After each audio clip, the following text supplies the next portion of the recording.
bathi ukhumalo umdungwa umbulazi umzilikazi kamashobane wena wadla umuntu wamyenga ngendaba udonda intombi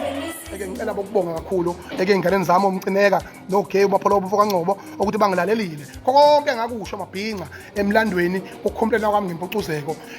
bayakwazi ukuthi bakulungise noma bengakuphelelisiile kodwa ke angikwazi ukubaphoqa kulona kodwa abakulungise siyabafisela kokuhle ngiyathemba ke Mcineka ukuthi abaculi nibakhokhele futhi okwesibili nibadeposithile ukuthi bakwazi ukupractice kahle yonke into ihambe kahle niba allocate ikhathi zabo sibe professional nje nathi this time yonke into ihambe kahle kakhulu iphinde futhi ngifisele isikhova ukuthi izwile ukuthi ithola ingqayizi vele ethuba ukuthi siyalapha ke eUnited Kingdom siyalapha sama namaciko amaningi kakhulu athronishwayo eNingizimu Afrika ukuthi uhambe kahle isikhova sikazo lonke uhambe kahle kwaleyo bashopha phambili lapha ucele laphana phambili laphana abaningi abazobafica phambili abasihlebo zaseNingizimu Afrika makuxolekele ngoba isikithi sodwa esikhulunywa lapha phesheya kwezilwandle hamba kahle duyaza mfona kithi uyibeke induku ebandla usimele sengamabhinqa usimele sengamaskandi